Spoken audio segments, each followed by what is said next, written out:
The following is a Sunday feast lecture on the Bhagavad Gita as it is, chapter number 10, text number 14, given by His Grace Sriman Sankarsana Prabhu, recorded on January 19th, 2014, in Austin, Texas, USA. Om Namo Bhagavate Vasudevaya. Om Namo Bhagavate Vasudevaya. Om Namo Bhagavate Vasudevaya. Sarvam etad ṛtaṁ manye yanmang. All right, we'll do it responsibly. Sarvam etad ṛtaṁ manye yat mam vadasi keśava na hi te bhagavan vyaktiṁ vidur devā na dānavāḥ sarvam etad ṛtaṁ manye yanmang vadasi keśava nahi te bhagavan vyaktiṁ vidur devā na dānavāḥ sarvam etad ṛtaṁ manye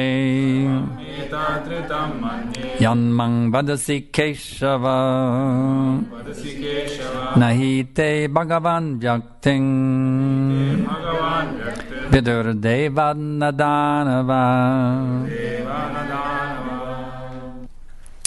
sarvam all etad this ṛtaṁ truth manye I accept yat which mam unto me vadasi you tell keśava O Krishna na never he certainly te your bhagavan O personality of Godhead vyaktiṁ revelation vidur can know devā the demigods na nor dānavāḥ the demons. Translation and purport by Srila Prabhupada. O Krishna, this is Arjuna speaking. O Krishna, I totally accept as truth all that you have told me. Neither the demigods nor the demons, O Lord, can understand your personality. Purport. Arjuna herein confirms that persons of faithless and demonic nature cannot understand Krishna. He is not even known by the demigods. So, what to speak of the so-called scholars of the modern world? By the grace of the Supreme Lord, Arjuna has understood that the Supreme Truth is Krishna and that He is the Perfect One. One should therefore follow the path of Arjuna. He received the authority of Bhagavad Gita, as described in the 4th chapter. The parampara system of disciplic succession for understanding of Bhagavad Gita was lost, and therefore Krishna re-established that disciplic succession with Arjuna, because he considered Arjuna his intimate friend and a great devotee. Therefore, as stated in our introduction to Gita Upanishad, Bhagavad Gita should be understood in the parampara system. When the parampara system was lost, Arjuna was selected to rejuvenate it. The acceptance by Arjuna of all that Krishna says should be emulated. Then we can understand the essence of Bhagavad Gita, and then only can we understand that Krishna is the Supreme Personality of Godhead. Vandeham Shri Guru Shri Jatapadakamlam Shri Gurun Vaishnavamscha Shri Rupam Sagrajatam Sahagana Raganatanvitam Tam Sajivam Sadaitam Savadutam Parijana Sahitam Krishna Chaitanya Devam Shri Radha Krishna Padan Sahagana Lalita Shri Vishakan Vitamscha Nama Om Vishnu Padaya Krishna Prestaya Bhutale Srimate Bhakti Vedanta Swami Niti Namine Namaste Sarasvate Deve Gauravani Pracharine Nirvishesha Shunyavadi Pushanya Deshatarine. So here Srila Prabhupada is explaining in his purport the parampara system. What does that mean? That's a Sanskrit word. It means the system of disciplic succession. So what does that mean? It means the knowledge is originally given by Krishna. Krishna speaks it to his disciple, Lord Brahma. Lord Brahma speaks it to his disciple, Narad Muni. Narad Muni gives it to his disciple, Srila Vyasadeva, who gives it to his disciple and his disciple and his disciple. So it's just like in India, the way they keep the mangoes from getting bruised when they harvest them during the mango season, they station a bunch of workers up and down the tree. One worker will climb way up, he'll grab that wonderful mango, and they very carefully hand it to the next fellow, the next fellow, the next fellow. Just like in the military, you have the chain of command. Similar sort of situation, you see. Actually, you're serving the order of the president when you're out there on the front line, but it's coming through the disciplic line, through the chain of command. It's very similar to the chain of command as in the military. But this is a different command. It's not how to fight, how to win a war. This is how to win another type of war, the war against the illusory energy, you see. This is also a war. We're also warriors here, you see. This is, we're fighting against illusion. And we're taking the orders coming down the chain of command. Krishna. So it comes down to our movement is founded by Srila Prabhupada. Actually, it was originally founded by Lord Chaitanya 500 years ago, who is also in disciplic succession. He is Krishna himself, who appeared in the form of his devotee to chant Hare Krishna and spread it all over India. And then his followers, and then he had disciples who had disciples. It finally came down to Bhaktivinoda Thakur, who wrote Jai Radha Madhava. Came down to his son, who was also his grand disciple, a disciple of his disciple, Bhaktisiddhanta Saraswati Thakur, who was the spiritual master of A.C. Bhaktivedanta Swami, who brought the Hare Krishna movement to the Western world. So now, the Prabhupada's disciples are also accepting disciples all over the world. So now we have the next generation coming up, the disciples of Prabhupada's disciples. Now in our movement, most of our members now are disciples of Prabhupada's disciples. The Prabhupada disciples are a dying breed as we leave our bodies. We're a diminishing number. Every year there's fewer Prabhupada disciples on the planet. But there's a growing number there's no new Prabhupada disciples coming. Prabhupada stopped initiating on October 18th, 1977, and instructed his disciples to begin initiating at that point. So, right before he departed. So, now we have an ever-increasing number of grand disciples of Prabhupada, the disciples of Prabhupada disciples, who make up the core of our movement now. Is our whole movement is practically grand disciples of Prabhupada at this time. In the future, it'll be great-grand disciples, you see. And great, as the generations go on, the disciplic section or the chain of command will continue. Prabhupada said for 10,000 years this movement will go on. It's actually predicted this movement will inundate the whole world. Someday we'll actually win this war against Maya. Maya presently has the upper hand. She's in control of the whole planet Earth. The whole planet Earth is under the grip of Maya or illusion. So right now we're the underdogs in this big battle with the material energy.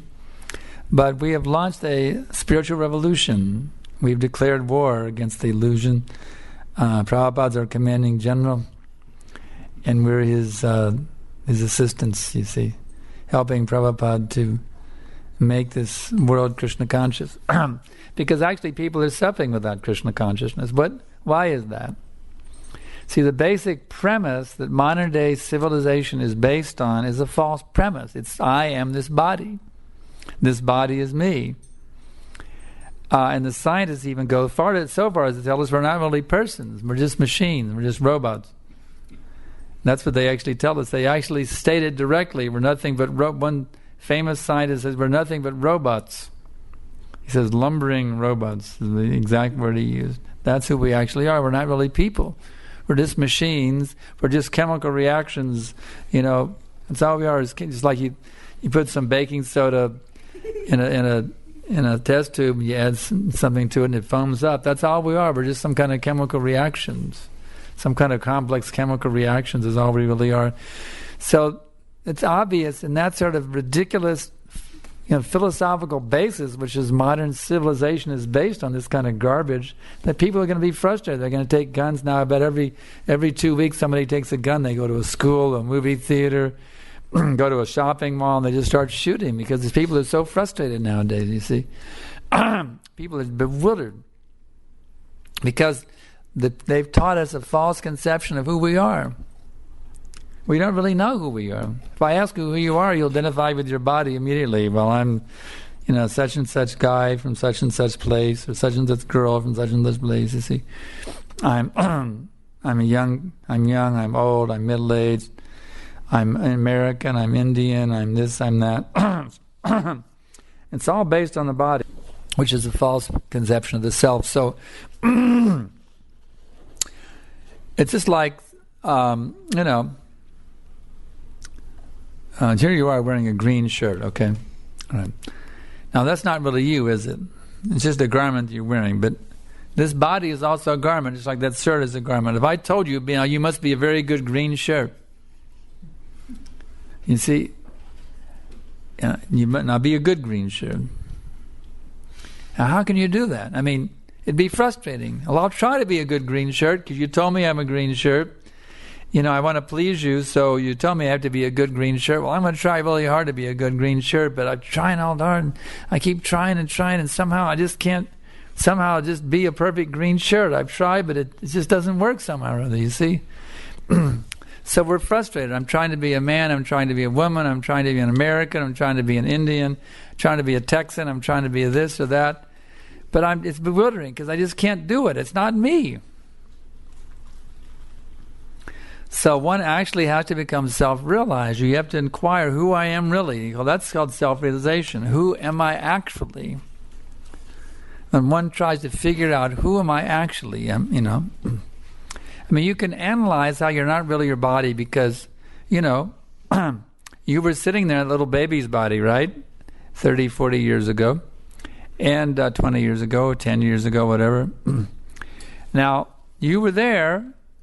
But where are the chemicals that made up that body? You see, that little kid's body, it's gone because of this. Every minute the body is changing. Old blood corpuscles are dying off, and new blood corpuscles are taking their place. It's going on constantly. Like in the river, there's a constant flow of water molecules through that riverbed. What today we call Mississippi, tomorrow it's Gulf of Mexico. Last week it was Ohio or Missouri. The same molecules have different designations according to where they're situated. It's not really Mississippi River water after all. So what you call you, just a bunch of molecules that are flowing around, that are clustering around the Atma. You see? It's not really you. It's just some chemicals clustering, some molecules clustering around the Atma, the actual self, the spirit soul. Now, as we sit in this room, I'm inhaling, you're exhaling, and we're in this way. We're switching bodies with each other right now. So what's part of your body when you walk in the door is part of my body right now. You see what I'm saying? Just by inhaling and exhaling, we're switching bodies here. We're swapping molecules with each other. You see? So who are you really? What is the self actually? These questions we have to ask. You see? We have to ask these questions. I mean, I was a college kid, I was on the dean's list for the honors. I was an honors student in the school, working hard to make good grades, to get a good degree, to get a good job, to get a good wife, to get some good house, to get some good kids, get a good car, and get what at the end? A very nice coffin with first-class velvet lining. Wow. No thank you. That is not enough. That's just not enough for me to live for that. I need something more than that. You understand? So the bodily conception doesn't work. It doesn't match with the actual aspirations of the self within. Do you want to die? How about I take a gun right now and put it in your head? Would you like that? No, of course not. Nobody wants to die, but why is death forced upon us? You see? Why? It's not just like you have a desire for water, right? Because water exists. You have a desire for eternity. Therefore, eternity also exists. It's a simple logical understanding. Just as you have a desire for water and water exists, similarly you have a desire for eternity. Therefore, eternity must also exist despite what these rascal scientists tell us, like Dr. Stephen Hawking. Eternity exists. It's a reality. Otherwise, why would you desire it? If there's no such thing as eternity, why would we desire it? Doesn't make any sense. You see? So we have to use a little common sense and logic and not be bewildered by these scientists who are feeding us a bunch of baloney. You see? We have to be a little intelligent, use our common sense and realize what's going on here. Wait a minute. Like old Dr. Stephen, he said that, Hawking, he said that everything comes out of absolutely nothing. That's the great conclusion of modern science, according to him. We finally figured it out. Folks, everything comes from absolutely nothing. But doesn't science mean experiment? You're supposed to do an experiment. You study the data. So where's the experiment? You can take nothing and get something out of it. Has any scientist ever been able to do that? I tried it when I was in Kuala Lumpur. I took an empty pot, I put it in the stove, and I went, okay, pop, pop, pop. Not one kernel of popcorn came out of the empty pot. Not one kernel of popcorn. So I'd like to ask you this. If I can't get one kernel of popcorn out of an empty popcorn pot, then how can a universe come out of an empty pot? You see what I'm saying? And they want us to believe that the universe came out of absolutely nothing, a big pop. They call it the big pop or the big bang, They call it the big pop, the big bang. Out of nothing, this big universe just pop. There it was, you see. Hello, here we are, folks. We all popped out of nothing. I mean, it's ridiculous. There's no scientific science. If you actually follow the scientific method, you will see that something comes from something. Just like this microphone came from something, which came from something. This lectern came from something. It came from something. You can analyze everything. I came from my parents. They came from their. You can analyze everything, and you see that things come from other things. So when you get to that original thing that sparked off the whole thing, that's called the origin. Now, in many circles, it's forbidden to say the word God. It's considered taboo. You see, you don't say God. It's a taboo word. So we'll say, okay, the source. The source of everything.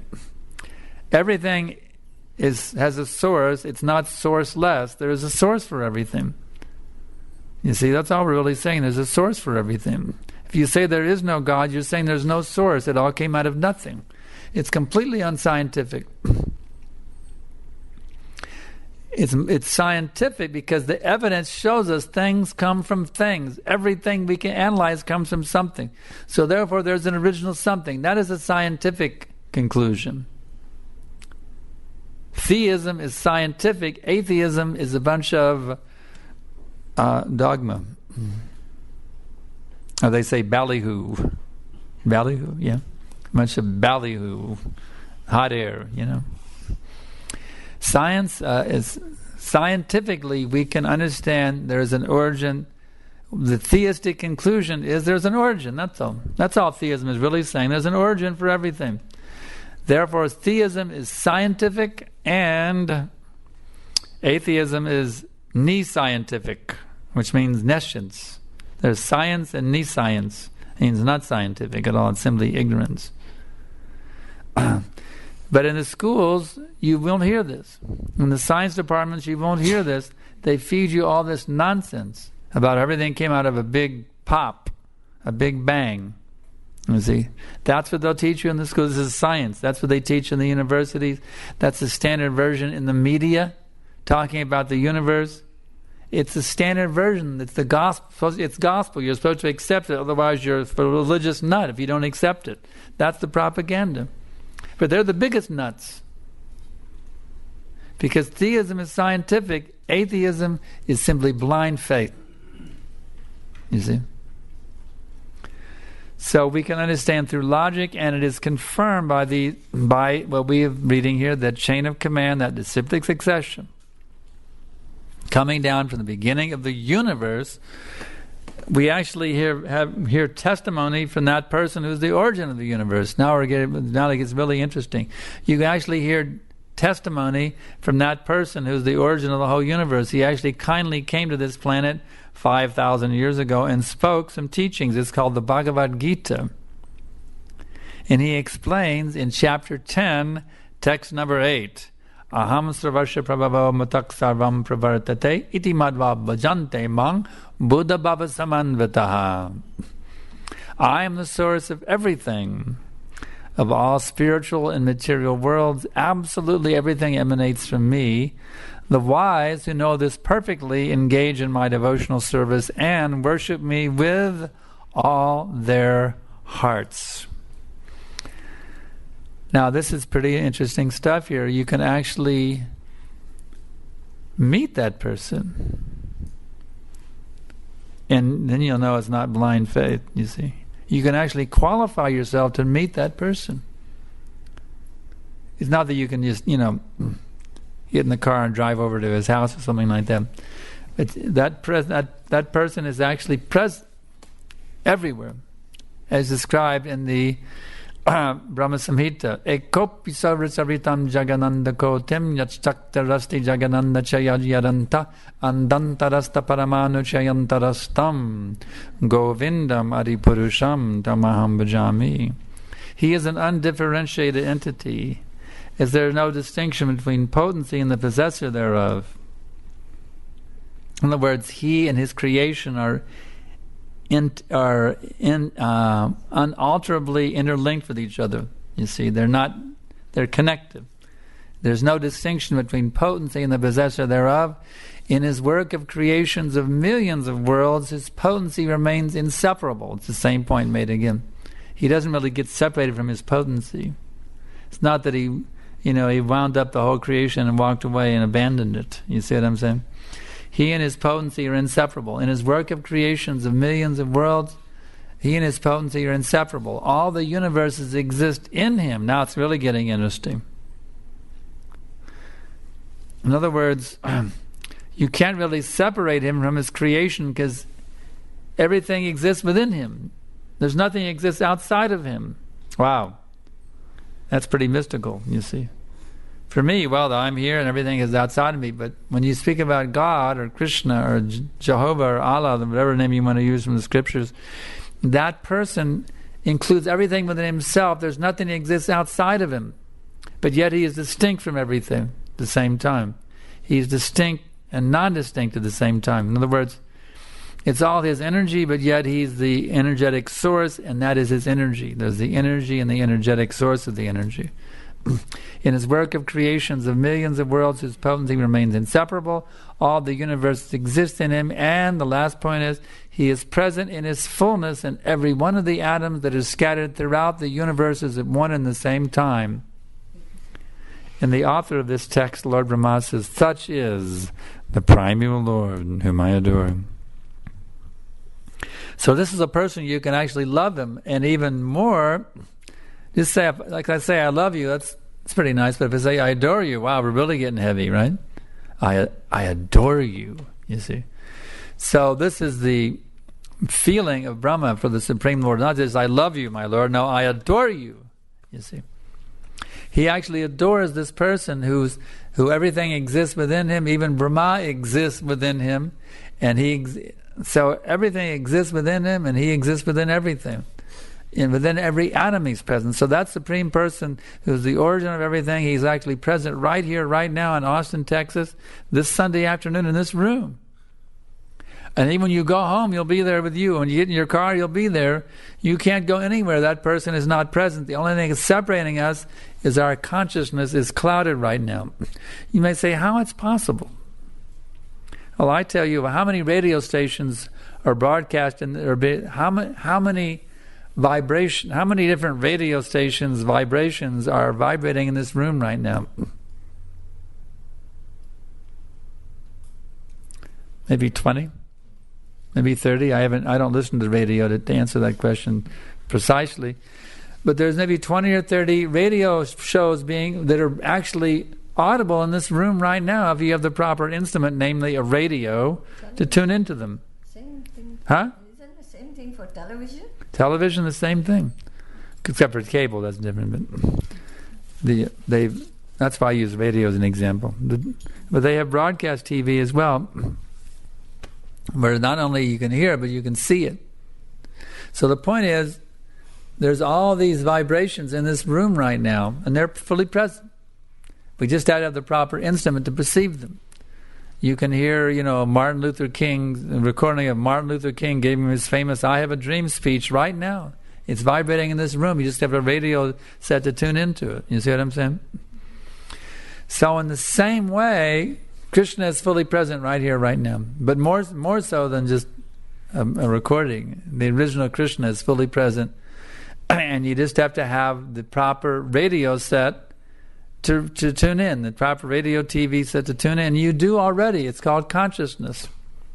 It's a divine gift given to you by Krishna himself. He's given you a receiver, consciousness, through which you can actually experience him at every minute. You can see him, you can touch him, you can feel him, you can talk with him, you can ask him questions, you can dance with him, you can eat with him, everything, Prabhupada says. That Supreme Person is fully present right here, right now.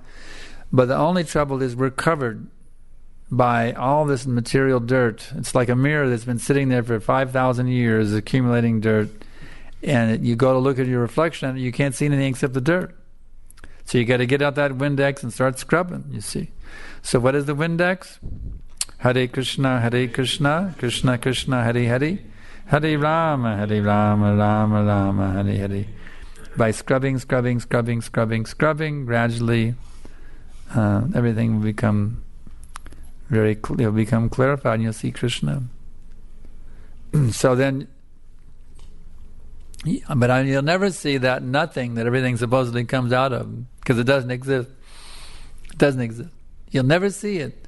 I don't care how great of a student you become of Dr. Stephen Hawking's, how a devoted disciple of Stephen Hawking you may become, you will never see that nothing from which everything came out of, because it's just a hoax. It's nothing but a hoax.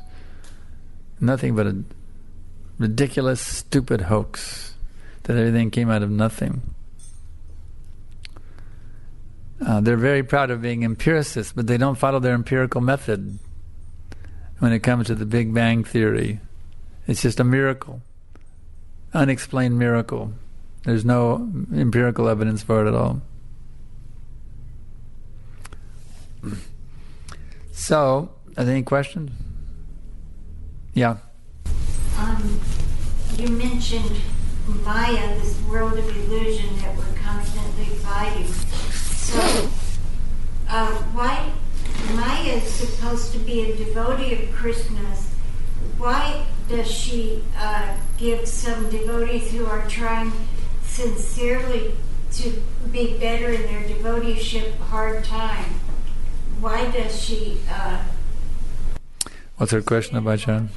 Devi, what's the question? He says, why Maya is giving if a devotee is sincerely trying, then why Maya comes in between to... Maya is there to actually help you.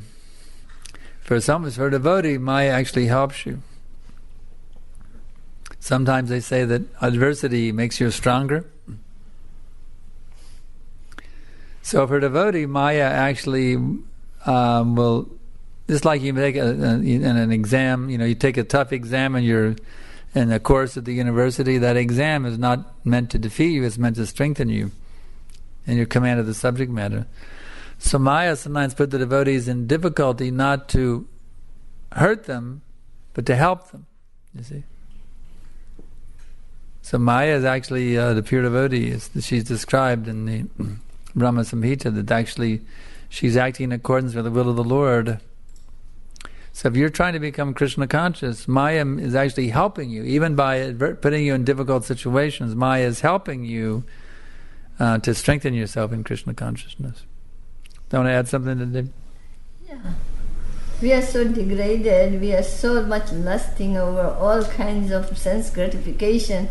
So putting us into difficulty, Maya protects us that we can realize it, that this is not a place for us to reside, and we should be getting out of it. So we should try harder to remain in our constitutional position, what we are practicing, not that sometimes I got off the track, and if I'm in a good condition, I would like to enjoy this or enjoy that. But that enjoyment is illusory enjoyment, and we can never get to it. And we become bound up in the cycle of birth and death. We think that we are enjoying, but actually we are going to be suffer for the life after life. So any difficulty that comes makes us realize that this is not our place, because this place is full of misery. Even if we feel that we are enjoying, but it's full of misery. Because one enjoyment brings another miserable condition. So it is an awakening thing for those who are trying to awaken themselves for that this is not the real place. So Maya is not putting us into difficulty. It is that we have put ourselves in the difficulty. That's what Prabhupada says there. Does that make clear, Jambavati? Yes, Any other? Yes? Gurudev, do you think scientists are doing anything useful for the... What is it? Are the scientists doing anything good for everybody? Well... Are the scientists doing anything good for anybody? Actually, the scientists have given us so many technological things that we can use in Krishna's service. I mean, we're taking advantage of their inventions, like this microphone, of the electricity. Thomas Edison invented the light bulb. So we're grateful to the scientists for, air conditioning. We're great heating, central heating, and we're grateful to them for the things that that are practical and useful. That we're very grateful for them for that. We thank them. I like my iPhone. It's practical, and I use it in Krishna's service. So I have no problem with technology. I'm not against technology, but when they try to jump and explain the technology behind the universe completely without any scientific basis and give some false understanding of the origin of the living beings, that's another matter. As far as regular technology development, I think I have no problem with it at all. I use the airplanes. I'm flying all over the world. That's a product of modern day scientific technology. So I appreciate what they've done. But please don't talk beyond your realm of expertise. That's all I'm saying. In their field, they're very good. But stay in your field, Don't jump out of your field into some field where you have no knowledge of someone. Just because people are impressed by your technology doesn't mean you can say anything you want. And if people believe them because they're so enamored by the technology, they'll believe anything the scientists say. They believe them. But we're asking them, please stop this bluffing game, Actually, when I was preaching at University of Oklahoma, OU, back in the early 80s, I had a preaching center. Then my next door neighbor, actually, he was a physics graduate student getting a PhD, and he told me that how they cheat and lie to get government grants. His professors were falsifying their research reports to the government to get money, for more money out of the government. They were knowingly cheating. He knew they were doing it, and it was considered okay because this is how we get money. They were knowingly cheating. Even he knew it. One of the students, the professors were cheating. Was he? Want to add something to that? Okay, you had your hand up. What's she saying? She's commenting. Oh, comment. Okay. What was the comment? Comment was about the Maya, that past life we did something wrong, so we are getting... Yes, that's right. That's we do get reactions for previous sins and previous lifetimes. Actually, it's not bad, because when you suffer some reaction, you're burning off that reaction and you're getting freed from that sin you committed in a previous lifetime. So devotee doesn't feel bad when something inauspicious happens. He realizes there's actually nothing inauspicious. It's just a matter of perception. If I'm suffering now from some disease like acute hearing loss or something like that, I'm simply burning off from reactions from a previous lifetime, so there's nothing to be disturbed about it, to be grateful that Krishna has given me a vehicle or a means of burning off my previous sinful activities.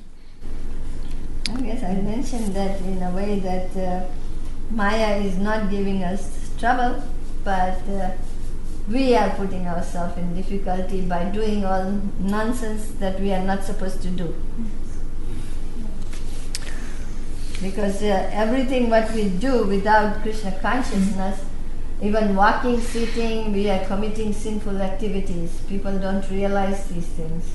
That's why Krishna says, do everything that be God conscious only. Then you will be freed from all that. But since we didn't know it, we have been committing so much. We say, who is going to see? We have to walk, we have to sit, we have to eat. But without knowledge, if you're going to do all these things, you're going to get reactions. For every action, there is an equal and opposite reaction. It's unavoidable. So, in that situation, we have to be Krishna conscious. Then, just like running the red light, ambulance running the red light, because it's authorized by a government. If you run, although it may be emergency or whatever, but if you run the red light, you will be punished. So it is like that. So being God, Krishna conscious, we can walk, we can do, but even the insects can benefit from that. You were next, Neil. You mentioned about desiring for eternity. We are all desiring for eternity. Could you expand on that? I didn't fully understand how we are desiring. You don't understand that you're aspiring for eternity? When you cross the street, do you look both ways to make sure you don't get hit by a car? Right. Now do you understand?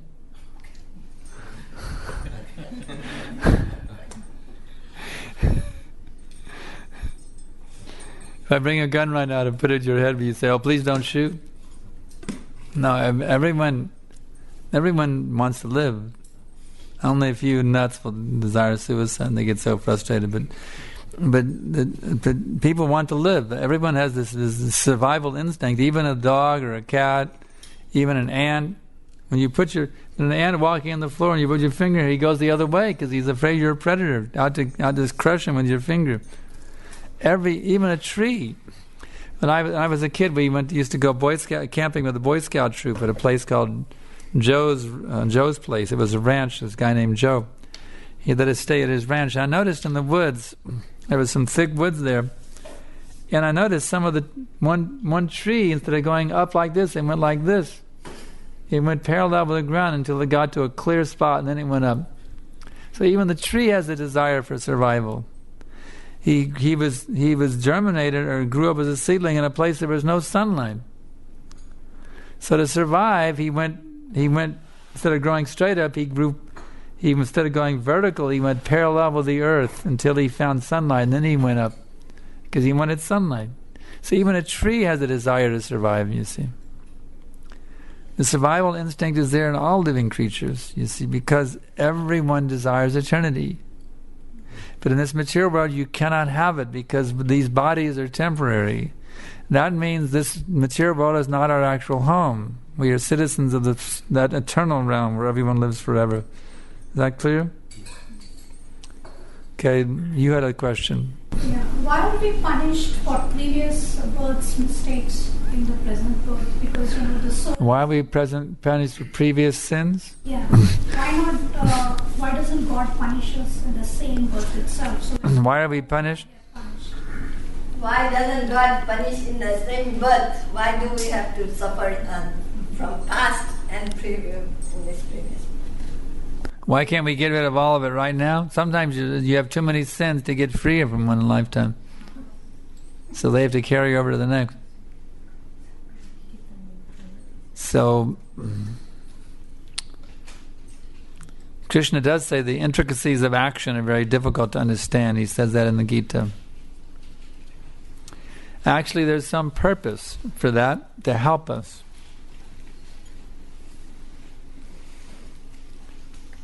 The carryover has some purpose. Ultimately, it's all meant for our getting liberated as soon as possible. If there's a carryover, it's for a purpose to help us get free. In other words, that in one life you're too sinful to have any inclination for God consciousness.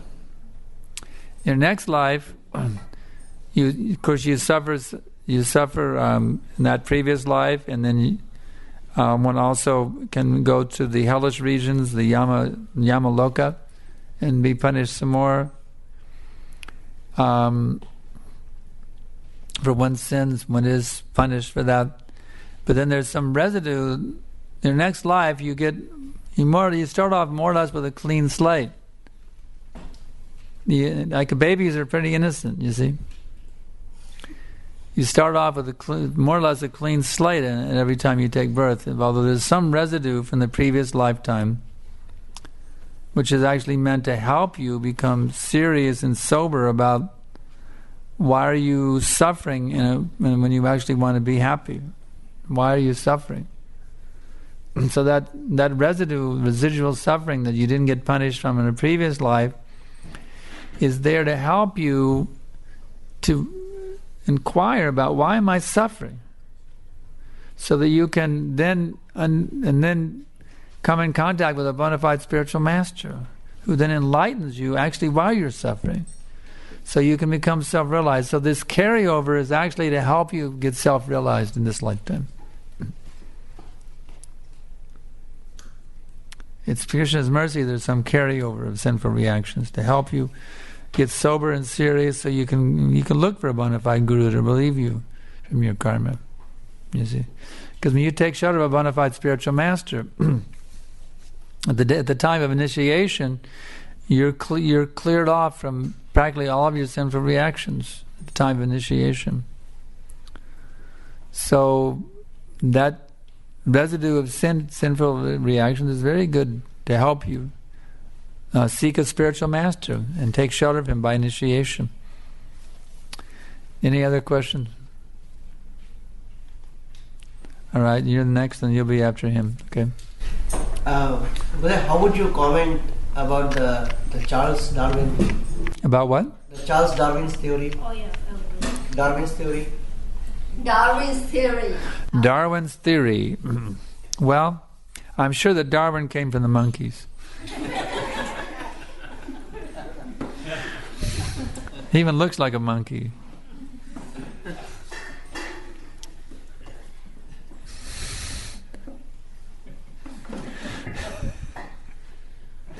But actually, he stole the idea from the Vedas. The concept of evolution is a concept in the Vedas.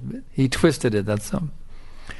The fact is, there is an evolution, but it's not the forms don't evolve. But through the cycle of birth and death, there is an evolution. Beginning with the aquatics, going to the plants, going to the insects, going to the birds, the beasts, and the human beings. There is an evolution through the cycle of birth and death. Somebody is born as a fish, then they're born as a plant, then they're born as an insect, then they're born as a bird, then they're born as a beast, then they're born as a human being. There is an evolution in the Vedic scriptures. It takes place through the cycle, through samsara, the wheel of birth and death. You evolve up through the 8,400,000 species through the cycle of birth and death. So evolution is a Vedic concept. It was not invented by Darwin. He twisted it, that's all. He stole the concept and then twisted it, said actually the forms evolve. But the forms do not evolve. The forms are already set in stone. They're created at the beginning of the universe by Lord Brahma. So Darwin is off the track. Yeah. He is off the track because he didn't follow the disciplic succession. He didn't have any. Yeah, he didn't. See, but basically what Darwin did and what made him big was he gave a way to explain away God. Science, it was always, up until Darwin, science accepted God.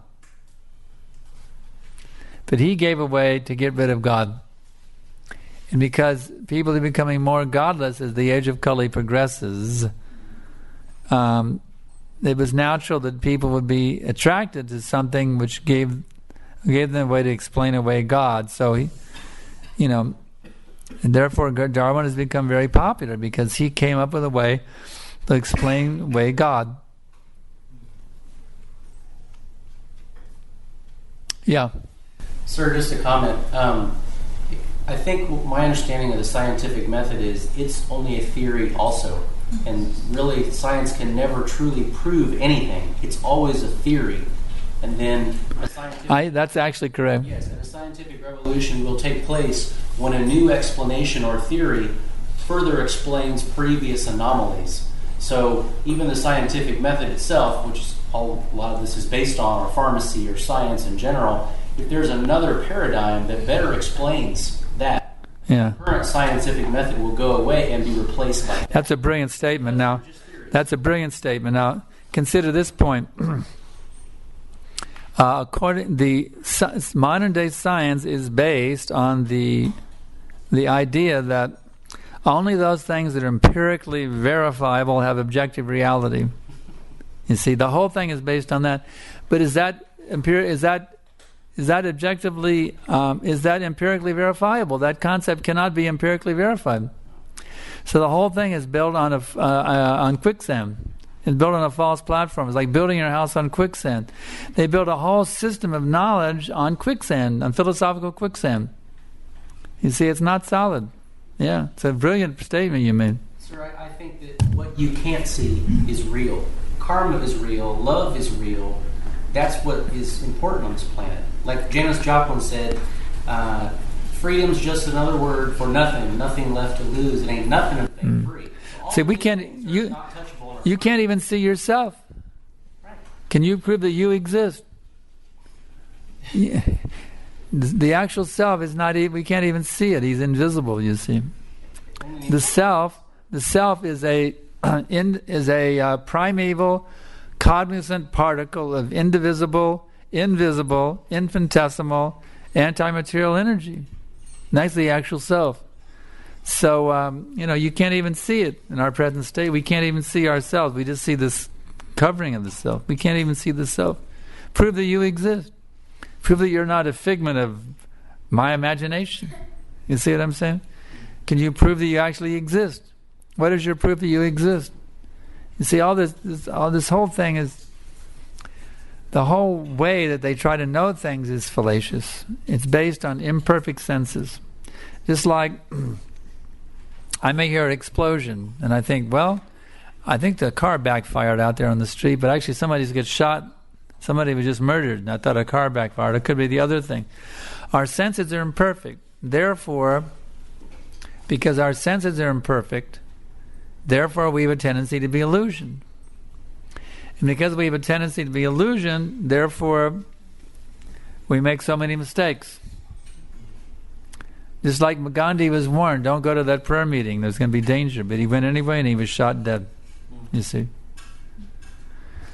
So we make mistakes, and in spite of imperfect senses and being illusion and making so many mistakes, we think I'm a big PhD. You see, big Dr. Frog. You know that story of Dr. Frog? Yeah, Dr. Frog was very proud of his well.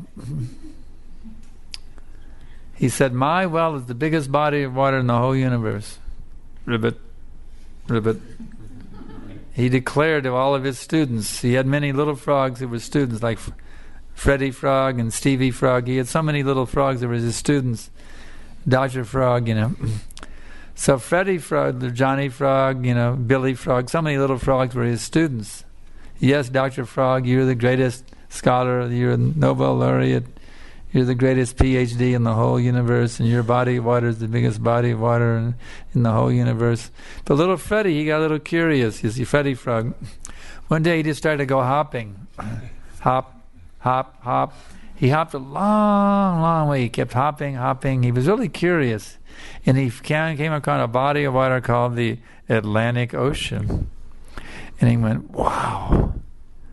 This completely blows Dr. Frog's well out of the water. I mean, he got so excited. I got to tell you, it's a great scientific discovery, the Atlantic Ocean. He went hopping back to Dr. Frog in great excitement. Hop, hop, hop, hop, hop, hopping, hopping, hopping. Finally, he got back to the Dr. Frog's well. He said, Dr. Frog, guess what?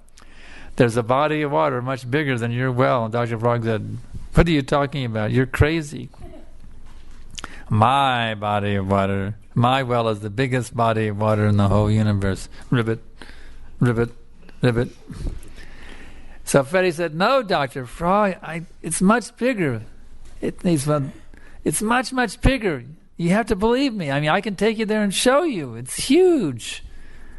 It's so big you can float a ship on it. And so Dr. Frog said, well, you know, they can puff up their chest. You know, he said, well, is this much bigger than my well? And Freddie said, no, Dr. Frog, it's much bigger than that. Well, is it this much bigger than my well? No, Dr. Frog, you can't understand. It's thousands of times bigger than that, Dr. Frog. Well, is it this much bigger? Dr. Frog was finished. He fell in his well, and that was it. He died in his well. He burst open his thing and he drowned in his well. You see, his chest burst open and he drowned in his well. Dr. Frog was finished. So these modern day scientists, they're like Dr. Frog. You know, they can't believe there's something bigger than their conception. They're so tied into their version of what is real and what's not real. I mean, in every field, it's true. They're just like in archaeology. Some lady made a discovery in Mexico of an ancient civilization that went far, far beyond when human beings even existed. According to modern day archaeology, she had all the scientific data to back up her thing, and she reported to the scientists. And guess what? She lost her career because it didn't match into their paradigm. She had the scientific evidence to prove that human beings existed far, far beyond what modern science says. If it had been a little bit further, it would have been okay. You see? But it was way, way, way beyond what archaeologists says when human beings existed. Therefore, she is rejected, and she lost her career. She lost her job. She lost her career. She can't work as an archaeologist. She had to completely give up her career as an archaeologist because it didn't match their paradigm. These archaeologists, they have covered up more than they've uncovered through they do more covering up than what they've actually uncovered by their digging. There's a book called Forbidden Archaeology. Two of my godbrothers wrote a book called Forbidden Archaeology, which gives the proof from scientific. This is from scientific journals. They have all the proof of all of these discoveries. There was a mine in California. What they do is they suppress this stuff. If it doesn't match their theory, they suppress the evidence. They bury it somewhere and hope nobody finds it. They bury the evidence. But they did this research.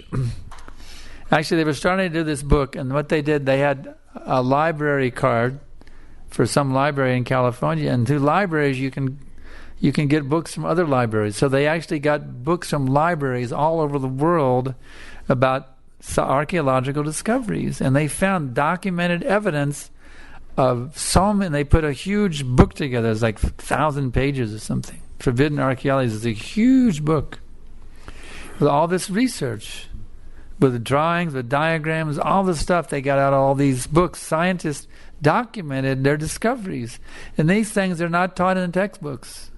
They're buried away because they don't match the paradigm. So in this way, the scientists are cheaters. If something doesn't match their paradigm, they suppress it because they're interested in name and fame, not in truth. Yeah. To me, it's been very obvious for a long time that the car is very obsolete. Fossil fuels, oil, gas, and that if we had really applied ourselves to other sciences, we would be using other things for fuel. But that's against the current paradigm, to find some alternate source of fuel, because this is what makes money right now. So I think the oil industry. The fact is the petroleum industry is super wealthy, and might makes right in today's world. If you have money, you have power, and whoever has the money, they control what's going on. And they have tons of money. They're super, super wealthy, the petroleum companies, and they don't want to give up. So that's the sad reality. The politicians are just puppets in the hands of the ultra rich, and the ultra rich are very greedy. They want more wealth. They want more power. So Prabhupada calls them the vested interests in his books. Let's see, the vested interests. They're vested in, just like you invest. They're vested interests. They're interested in money, more wealth. So they're actually behind the scenes manipulating the whole culture. You see, the whole thing. The government people are just puppets in the hands of these vested interests. These powerful financial tycoons actually control things from behind the scenes. So this movement, the Krishna consciousness movement, is a very important movement because Prabhupada has launched a spiritual revolution to bring actual sanity back to the human society, so we can base things on what's actually beneficial for the living entity instead of for all the people, instead of what's beneficial for one person's pocketbook. You see what I'm saying? So, well, there's one invention which is God has already given us. That's the bull. The bull, you see. Just 100 years ago or so, people were using horses and bulls for pulling the plows and getting around town. A bullock cart or a horse and buggy, they ate the grass, you see, which grows everywhere. So we've gotten too carried away by the mode of passion. But the thing is, if we go back to a society, a more agrarian society based on the cow and vote, we can still have petroleum cars or whatever they do to find to replace them. Now solar is coming in, and that would certainly be an improvement. They're figuring out how to do it by solar power, which is the sun has unlimited energy. If it dies out, we won't have to worry about it. We won't be here anyway. But there are ways certainly to do it, because the government is not really free. I mean, just another example, look at the pollution. It's like I heard there was just to consider how many plastic toothbrushes thrown away by Japan, for example. Out in the Pacific Ocean, there's a huge thing of toothbrushes, thousands and millions of toothbrushes thrown away from the Japanese, just floating in the ocean somewhere, polluting the ocean. So just consider just the toothbrushes, what to speak of the water, all the bottled water. The thing is, the technology is there to make these things out of biodegradable substances, but they'll just merge back into the earth, you see. But because they're making money, the people behind this are making money with these cheaper versions, It would be a money-losing proposition from to turn to biodegradable water bottles and biodegradable toothbrushes. There's an example right there. Is it biodegradable? No. But they could make it biodegradable. So you put it in the earth, it just merges back in. Like India. But, yeah. We used to have everything biodegradable, even though we're drinking cups from the earth. In India, we still see the signs of a more biodegradable thing. And We go to... they are called the third world. Yeah, in the third world, in India, you can still go to India, and they have instead of these styrofoam cups, they give you clay pots. You drink out of a clay pot one time, and you throw it, and it merges back into the earth very quickly. And they make more clay pots again, and you use a clay pot one time, and you throw it, and they make plates out of leaves. Not some high tech thing. Just take the leaves and they kind of little sticks, and they pin them together with sticks. They take the leaves and sticks and make very nice plates out of them. Still in India, you can pick those up. Instead of getting a styro or paper plate, you get leaf plates. It's very common. And clay cups and clay bowls, they're fully biodegradable within a day or two. They're completely merged back in. You don't have to wait 1,000 years for the thing to merge back into the earth.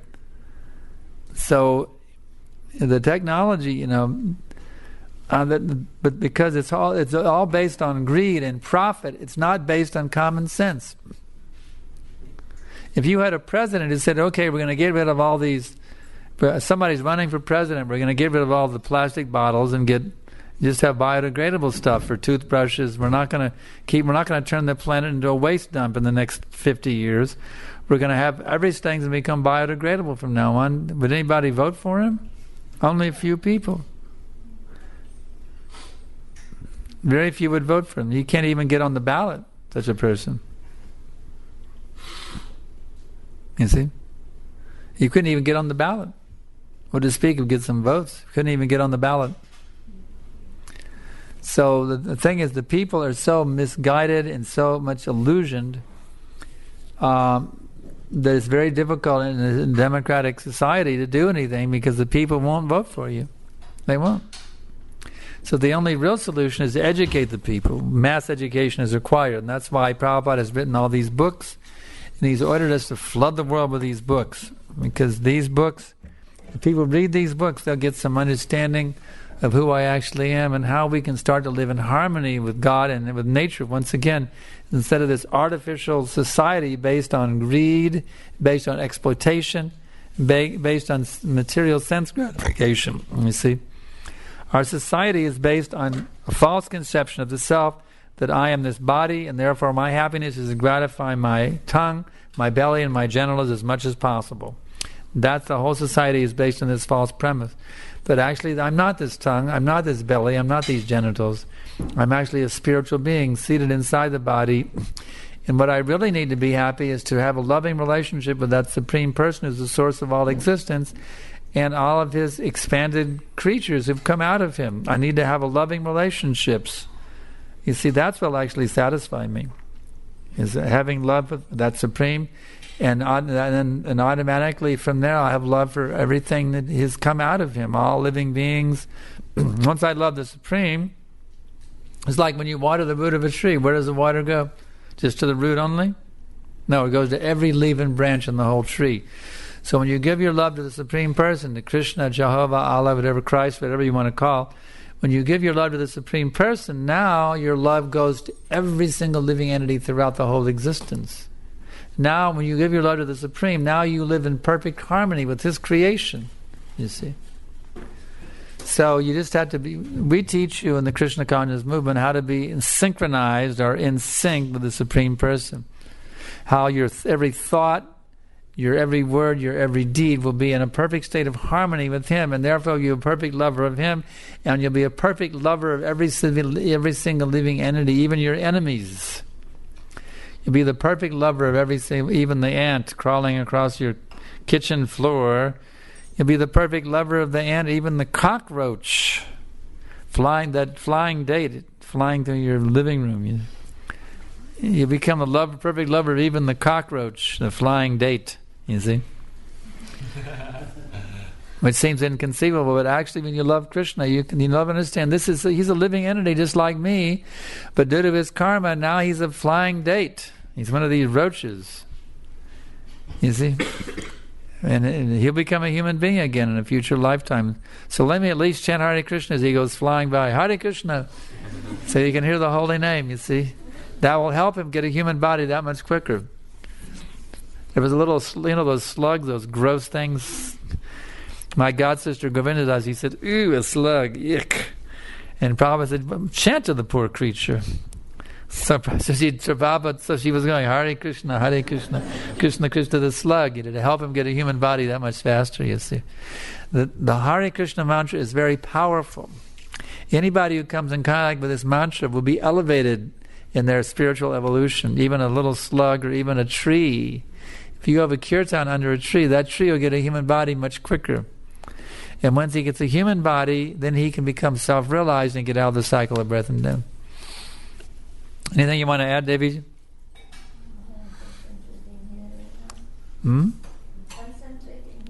Okay. Anything else? Any questions? Oh, okay. Your hand went up first. How exactly do we qualify to go back to Godhead? What's the question? How exactly you qualified to go back home? How does one become qualified to go back to Godhead? Okay. You have to develop pure love for the Supreme Person. It's called Krishna Prema, pure love for the Supreme Person. That means, like, if you follow carefully the instructions in Bhagavad Gita, under the guidance of a bona fide spiritual master who probably understands those instructions, then you can become a pure devotee and go back to Godhead. You have to, it really all boils down to one simple thing. If you can be fully absorbed in remembering Krishna at the time of death, you'll automatically achieve him. But that means you have to stop being selfish and you have to become Krishna-ish instead. Instead of thinking of yourself, pleasing yourself, you have to think of pleasing Krishna or God.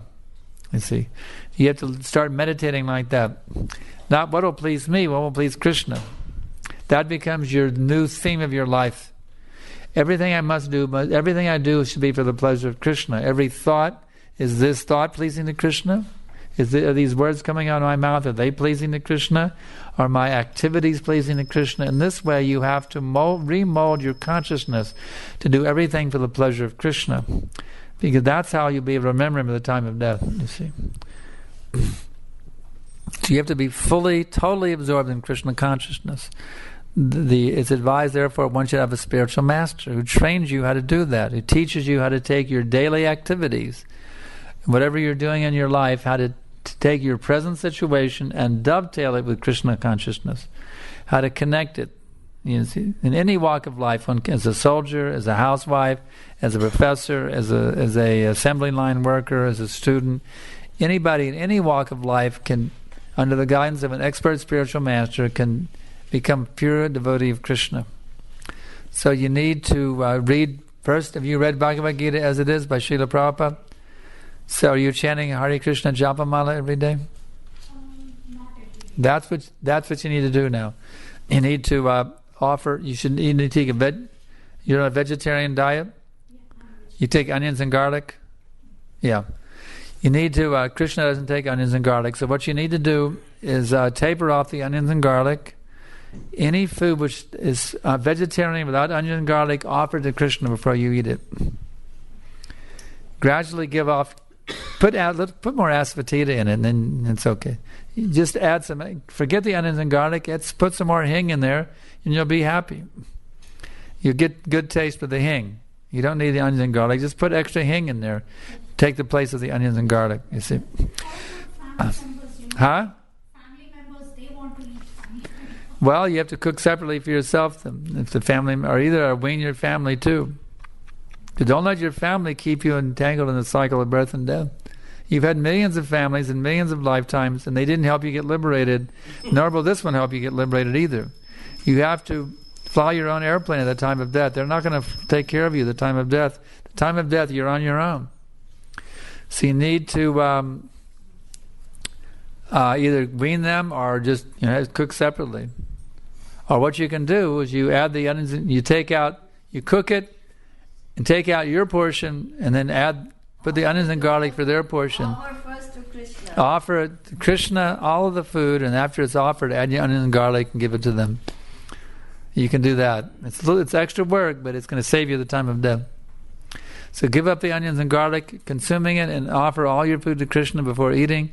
Chant Hare Krishna Japamala. The devotees here can get her some japa beads. You have japa beads. So this is what you have to do. It's called Vaishnava culture, God-centered culture. You only eat food which has been offered first to the Lord. And he doesn't take onions and garlic. He doesn't take meat, fish, or eggs. But if you'll take vegetarian food without onions and garlic in it, and you offer it to Krishna, then that food becomes prasadam, or sanctified food, like we're serving out tonight for the dinner. And you eat that food itself will elevate your consciousness. It will purify your consciousness. And then you add the chanting to that. So if you'll study these books regularly, Bhagavad-gītā, you'll chant and you'll eat food, you're on the right track. And once you get solidly fixed up, then we can initiate you as a disciple and help you to do the fine-tuning on the consciousness. But you need to get fixed in a diet of no meat, no fish or eggs, no onions and garlic. Give up intoxication. Gradually, get into it. The devotees will help you. I have initiated disciples here who can help you become fixed up in Krishna consciousness. You just have to ask for guidance and they'll tell you what to do. Now, you had a question? Yeah. One of my colleagues was saying that the humans were not vegetarians in ancient times because there were no agriculture. How do we... Humans were not vegetarians in ancient times because there was no agriculture. Yes. It's true there was no agriculture in ancient times. In the Satya Yuga there was no agriculture. Everything grew naturally. They didn't have to grow it. It all was there. Just like in the Bible, the Garden of Eden, there was no meat eating in the Garden of Eden, nor was there agriculture. Everything was there naturally. You just ate it. So in the Satya Yuga, there was no agriculture. I talk about Satya Yuga. In Fiji, 100 years ago, everything was growing naturally. People didn't have to kill anybody. They just go to the forest, get the breadfruit, get the keśava, get everything and just boil it and eat it. Even 100 years ago in Fiji, where she's from, the mangoes were growing wild. You go to the forest, the mango groves, thousands of mangoes growing wild in the forest. Cultivate. Huh? Nobody has to cultivate. It's just growing naturally. Okay, very good. So this argument is not very sound. This person doesn't know what he's talking about. This is somebody who's been duped by the scientists.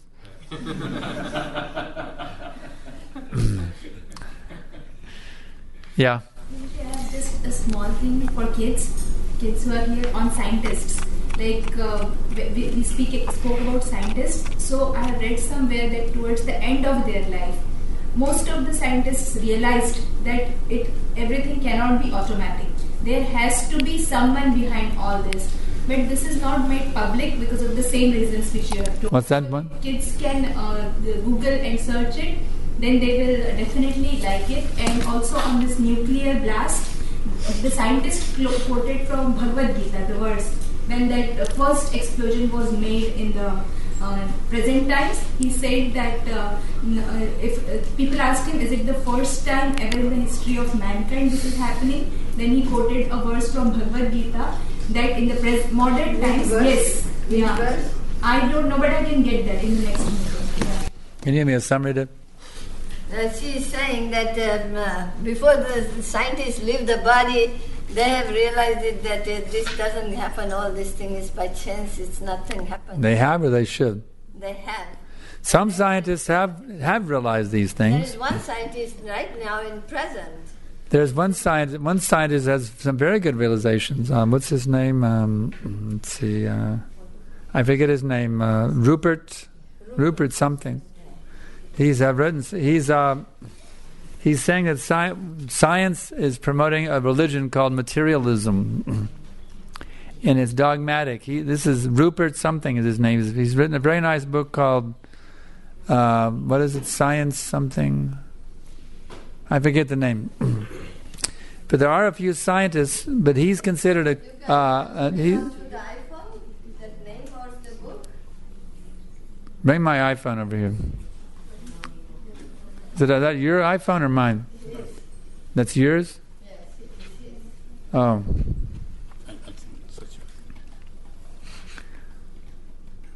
Yeah, I have it in my iPad upstairs.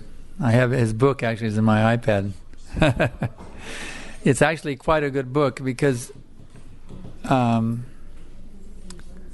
he's saying that this whole idea that he's criticizing that science says that we're just robots, that science says it's all just a big machine. He's criticizing this. So there are some scientists who are, but he's very much criticized by the mainstream scientists. They consider him a kook. They consider him a wacko, a weirdo. They don't accept his legitimacy. He's sometimes being banned. He gave a presentation on something called TED, and then they took his video off. Where is it?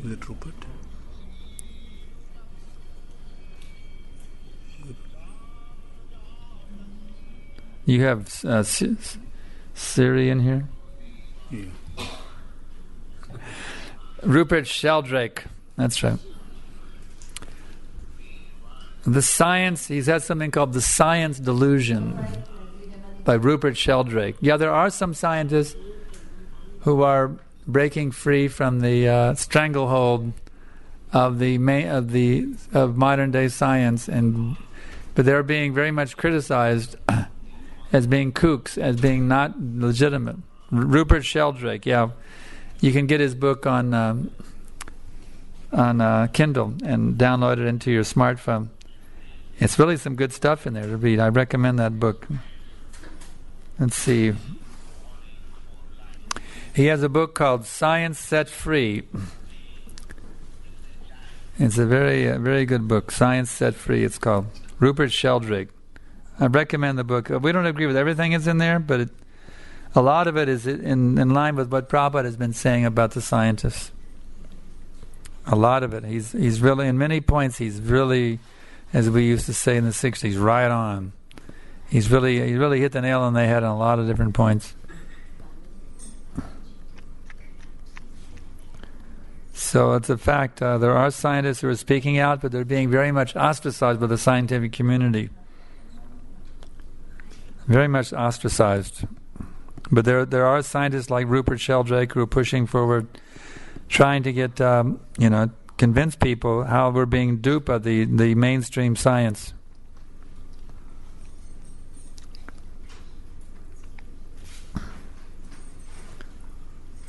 Yeah, he has what's called the 10 Dogmas of Modern Science. Is the introduction, the 10 Dogmas of Modern Science. So this is really, a lot of it is really good stuff. The 10 Dogmas of Modern Science.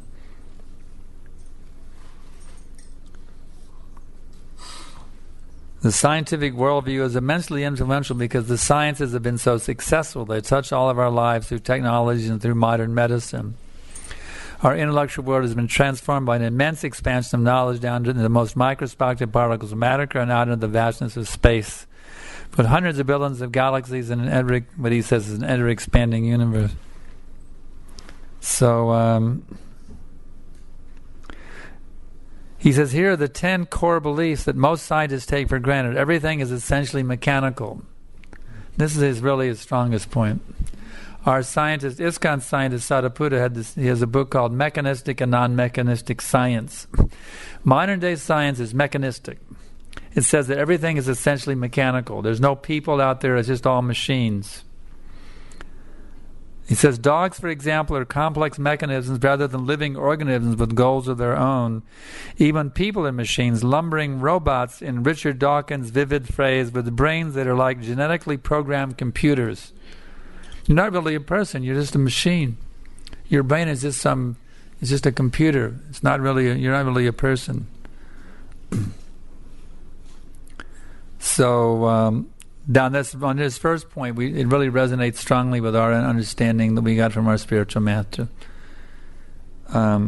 his first point is very, very much resonates with when he explains in detail the fallacy of this core belief. It is very much in line with what Prabhupada has taught us. He talks about the scientific priesthood. In other words, science is like a religion, but it's like a blind faith religion. You have the high priests, and you have to believe. Otherwise, you're considered, a fool. So it's very quite a bit of what he's written is very profound in terms of our understandings. Yeah. Sir, it seems to me that so many people they want a simple answer, and with this kind of thing, there really isn't a simple answer. So people, with their frustration, they're so disappointed with everything in the material world that they just think, oh, well, God's just another thing that I don't understand and I don't want to deal with, because they're so disappointed in so many things. Or they, want to get some gratification, and then it just is always a mix. There's so much, stress and time and obligations, and they're so disappointed. Well, this is the beauty of how Prabhupada has presented the science of God. If you study Prabhupada's books, you have Bhagavad Gita as it is? Yes, sir. Yeah. If Prabhupada it's Krishna, and Prabhupada has helped us understand it, has explained everything, he ties it all together into one neat package. I mean, it's an airtight case for reality. It explains everything that's going on. You take any aspect of what's going on in the world, every single thing can be explained in a logical, coherent manner of how it fits into one neat package. And scientists can't do that. They're not able to do it. Everything that you can experience or think about in life is all perfectly explained in Prabhupada's books. So anyway, we'll stop here. And we thank you all very, very much for your kind attention and your wonderful questions and comments. Srila Prabhupada ki jai.